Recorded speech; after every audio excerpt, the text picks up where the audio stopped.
तलाठी असते काय असते तर तुम्हाला हात जोडून विनंती राव, खरंच तुमच्या मी पाया पडतो, पण एकदा पंचनामा करून घ्या राव.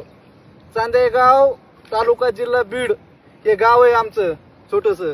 त्याच्यामध्ये हे बघा रात्री जे पाऊस झालता का त्याचं पाणी अख्खी सोयाबीन वाहू गेली. तुम्ही बघा हे काय येणार आहे ह्याला सांगा तुम्ही.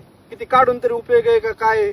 सकाळपासून गोळा करतो तर अख्खं पिंकलर वाहून गेले, सगळं वाहून गेले, काहीच नाही.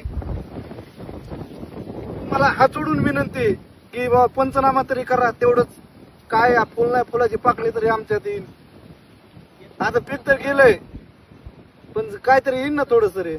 त्यामुळे तुम्हाला हात जोडून विनंती, तलाठी साहेब, ग्रामसेवक, जिल्हा अधिकारी, तुम्ही या, तुम्ही परिस्थिती बघा चांदेगावला येऊन.